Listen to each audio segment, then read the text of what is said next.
예, 안녕하세요. 박중사입니다. 오늘 장 마감은 간단히 두 가지로만 요약해서 말씀을 드리도록 하겠습니다. 먼저 첫 번째로 오늘 코스닥 시장은 개인 매도가 사상 세 번째 규모의 대량 매도가 나왔습니다. 코스닥에서 5천억 이상 매도한 적은 개인이 5천억 이상 매도한 적은 딱 4번 있었는데 그 중에서 세 번째로 큰 규모였고요. 최근에는 이제 2017년 12월 26일 이후 2년 만에 정확히 2년이죠. 2년 만에 최고치를 기록했습니다. 대부분 5천억 이상 매도는 2017년에 나왔어요. 2017년 하고 2018년 1월에 그쯤에 해가지고 세 번이 나왔습니다. 그리고 나서 처음으로 지금 있는 일이고요. 그만큼 드물게 나오는 일이다. 코스닥이 출범한 이후로도 토탈 네 번째밖에 없기 때문에 상당히 이례적인 일이 발생했습니다. 물론 시장 규모가 커짐에 따라서 개인들의 매수와 매도량이 점점 커지고 있는 것은 맞습니다. 하루에 뭐 2, 3천억 매수할 때도 많아졌고, 그렇죠? 매도도 뭐 1, 2천억 이상 할 때도 많아졌습니다. 과거에는요, 몇 년 전, 불과 한 4, 5년 전만 하더라도 코스닥이 혹은 코스피도 마찬가지예요. 특히 코스닥에서 한쪽 매수 주체가 천억 이상 매수하거나 매도하는 일은 거의 손에 꼽을 정도였습니다. 천억 이상 매수했다 혹은 천억 이상 매도했다 엄청난 일이었어요. 근데 지금은 뭐 천억보다는 약 2천억 정도 넘어가면은 조금 이제 특이한 케이스로 좀 보죠. 근데 어쨌든 그런 규모가 점점 커지고 있는 건 맞는데 어쨌든 그렇다고 하더라도 5천억 이상은 참 드물게 나오는 현상인 것 같습니다. 화요일 크리스마스 전날은 개인들이 그때도 팔았죠. 근데 팔았는데 시장이 떨어질 때도 팔았어요. 그러니까 떨어짐에도 불구하고 개인들이 판다는 것은 거의 이것도 잘 나오지 않는 현상입니다. 개인들은 올려줘야만 파는 습성이 있죠. 근데 화요일에는 떨어지는데도 불구하고 팔았어요. 그러니까 즉 지금 시기가 개인들이 대주주들이 세금을 피하는 게 더 중요한 목적이 있는 겁니다. 그래서 지금 화요일에도 개인 매도가 나왔고 목요일에도 오늘에도 개인 매도가 시원하게 나왔는데 결국에는 배당보다는 세금을 줄이는 것을 선택을 한 겁니다.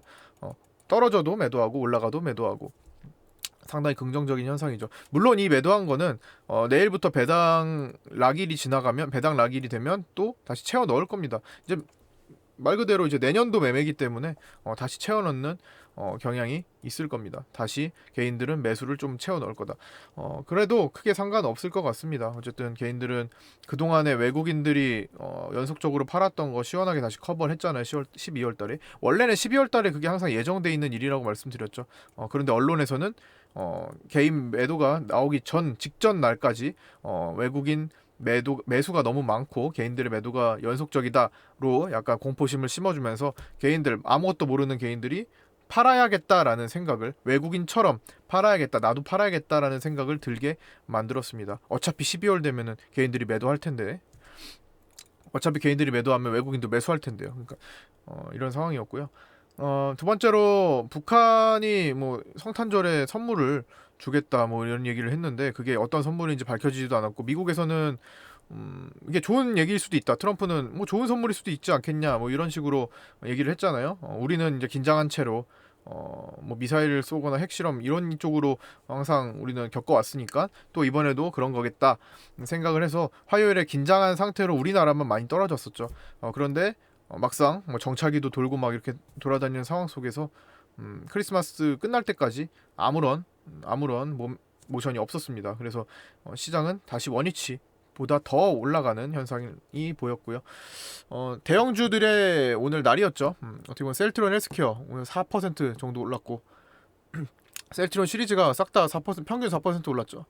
그다음에 HLB 시리즈도 많이 올랐고 HLB 생명과학 그다음에 뭐 메디톡스 4%, 뭐 ST큐브, ABL 바이오 등등 대형주들이 뭐 녹십자 시리즈도 그렇고 대형주들이 중대형주들이 시원한 반등을 좀 보였고요. 반도체 중대형주도 마찬가지였습니다. 중형주급 이상 뭐 테스나, KH 바텍 뭐 이런 것들 정말 많은 종목 BH 많은 종목들이 3-4% 이상 올라가면서 시장을 견인을 한 날이었습니다. 중소형주들은 그냥 개별성 있는 것들 그냥 오늘 날 잡은 것들만 튀어 올랐고 전체적으로는 아직까지는 중소형주들한테 내려오지는 않았어요. 일단 대형주가 시장을 더 끌어올려야 될 것이고 저는 660포인트대로 진입을 할 때까지는 대형주 장세가 이어질 전망이라고 봅니다. 사실 우리는 중소형주가 중요한 입장이기 때문에 대형주 장세는 그냥 보내주는 시기예요. 그래서 딱히 지금 크게 막 매매를 바쁘게 하질 않는 것도 어차피 대형주를 갖고 있는 경우가 아니기 때문에 뭐 이런 시기에는 시장이 만들어지는 거를 그냥 기다리는 게 가장 낫습니다. 늘 그래 왔고요. 시장이 처음에 올라가는 초기 단계에서는 사실 우리가 별로 할 게 없어요. 먼저 중소형주 안 움직이는 걸 잘 깔아두고 그것들이 다 뭐 상한가도 가고 폭발했던 해왔으니까 지금까지도 작년에도 뭐 1월장 작년엔 좀 많이 올라왔잖아요. 1월 한 달 내내 올라왔고 그 전에도 계속 12월이나 1월 둘 중에 하나는 계속 올라왔다고 말씀드렸죠. 그 시기 동안 초반에는 사실 대형주 장세고 중후반 들어서는 중소형주들이 폭발하는 뭐 그런 모습을 항상 보여왔기 때문에 이번에도 다르지 않을 거라고 봅니다.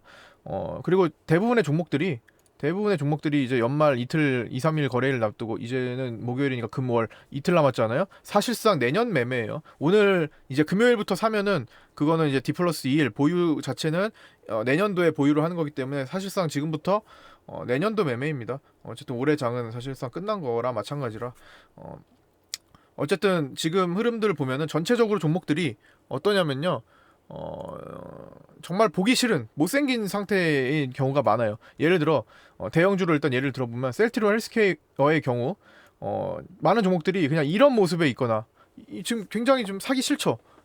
그냥 계속 우하향이고 그냥 오늘까지도 만약에 이게 오늘이라고 치요. 오늘까지도 정말 주가가 계속 떨어지면서 엉망으로 만들어놨어요. 이걸 누가 신규 매수 접근을 하겠어요. 그냥 다 대부분 이렇게 엉망으로 보이는 것들이 많았던 날이 바로 화요일이었어요. 근데 그런 것들이 그 자리부터 자리를 잡기 시작하면 올라옵니다. 지나가면 알죠. 근데 지나갔을 때 여기서 이걸 생각하지 않아요. 이날을 생각하지 않습니다. 사람들은 그냥 올라왔구나. 그럼 여기서부터 보려고 하지. 얘가 어떤 과정을 밟아왔는지는 그냥 크게 신경 안 써요. 그날 어떤 심리를 가졌는지 이날에 대한 생각을 하지 않습니다. 지금도 마찬가지예요. 지금 최근에 가장 많이 올라간 것들을 보면 뭐가 있을까? 오늘 상한가 간 거를 예로 들어보죠. 화신테크. 이거 대국민 문자주로서 작업이 됐던 거잖아요. 여기서 아이고. 자, 이렇게 많이 올라갔을 때부터 대국민 문자주로 등극이 됐죠.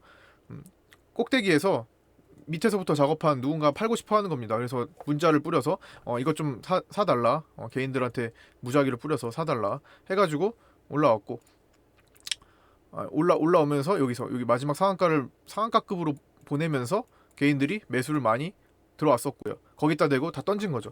그러니까 당연히 끝났죠. 지금 뭐 최근에 갑자기 급락했던 거 그 ESA처럼 그렇죠? ESA처럼 혹은 뭐 오늘은 좀 많이 올라왔지만 EID도 그런 작업을 거쳤었죠. 이트론도 오늘 상한가 같지만 이것도 다 과거에 그런 모습을 다 보였죠. 문자주로서. 그렇죠? ESA도 아직까지 내려가고 급락해서 내려가고 있잖아요. 그 다음에 EID도 정말 비슷한 패턴으로 그렇죠? 꼭대기 저기 보이시죠? 그 다음에 이트론도 마찬가지였습니다. 근데 이 종목도 뭐 개인들이 지금 뭐 다 털렸겠죠. 그때 사실 산 사람들은 수익 뭐 이거 한 7,300원에서 1,500원 보려면 마이너스 한 80%본 건가? 좀 70% 넘어간 것 같은데 그쵸? 이날 78% 거의 마이너스 80%예요. 몇 달 만에 마이너스 80%를 기록하면서 많은 개인 투자자들이 그냥 끝났죠. 어떻게 보면 이건 뭐 이걸 보유하고 있을 가능성이 거의 없죠. 거의 드물고 거의 다 손절 처리를 했거나 그렇죠. 아예 그냥 내팽겨쳐 있거나 둘 중에 하나죠. 그렇죠? 그런데 이 종목도 얼마 전까지만 해도 11월 22일까지만 해도 딱 보시면 와 이거 완전히 끝났구나. 볼린저 밴드 이탈도 하고 그냥 완전히 다 이탈돼서 이거 앞으로 계속 내려가겠구나 라는 생각이 들 정도로 혹은 신규 매수를 전혀 생각하지 못할 수준이었죠. 어떻게 보면 야 진짜 보기 싫잖아요. 와 이거 진짜 보기 싫다. 이거 갖고 있기도 끔찍하다. 그렇죠? 당연히 여기서부터 사서 갖고 있는 거는 안 되지만 문자주들은 어쨌든 새로 접근하리라는 생각을 못 하잖아요. 그런데 그 뒤로 어쨌든 최저점을 찍고 또 이렇게 올라오는 겁니다. 그 라인에서 사실 정말 맘먹고 공격을 한 사람이 있다면 190%가 올라온 거예요. 최고로 못생긴 자리에서 199. 즉 증시 격언에 무릎에서 사서 어깨에 팔아라는 그런 말이 있죠. 근데 지금과 같은 시기, 어제 화요일 크리스마스 전 화요일 기준으로 발바닥에 위치한 종목들이 굉장히 많았다는 겁니다. 발바닥에서 살 수 있는 기회가 바로 화요일이었다는 거죠. 물론 화요일에 살 수는 없겠죠. 오늘 확인해야지. 오늘 확인하는 게 더 낫죠. 왜? 북한이 뭔 선물을 할지 모르니까. 북한이 뭘 할지 모르잖아요. 크리스마스 사이에. 안 되면 좋은 거고. 뭔가 하더라도 그걸 지나가야지 이제 재료 소멸이 되는 거고요. 불확실하잖아요. 그러니까 사실 그날 사는 것보다 사실 발목에서 살 수 있는 환경이 더 돼버린 겁니다. 그러니까 지금은 전망을 가지고 종목을 들어가는 게 훨씬 바람직합니다. 조금만 시간 지나도 어차피 전망보다는 흐름에 맞춰서 매매를 하는 것이 좀 더 거기에 비중을 높이는 게 좀 낫고요. 지금 같은 경우는 정말 그거 되기 전에 싸게 살 수 있는 기회들이 많아요. 혹은 보유했다면 그냥 조금 이 종목이 전망이 괜찮다라고 분석이 되면 매집된 게 있거나 앞으로 나올 내용들 괜찮네. 앞으로 별로 이탈된 거래도 없고 폭발할 수 있겠네라고 생각이 되는 거면 일단 좀 더 있어 보는 것도 바람직합니다. 지금은 일단 그런 시기라는 거예요. 특히 중소형주라면 대형주는 필요 없어요. 대형주는 그냥 이번에 올라오는 시기 때 그냥 교체하는 게 더 바람직해요. 뭐 큰 차이가 없다면요. 대형주들은 어차피 조금만 시장 올라가고 나서 멈출 겁니다. 그러고 나서 중소형주들이 난리칠 거예요. 그러니까 어떤 게 더 효율적인지 좀 생각을 해보셔야 될 것 같고요.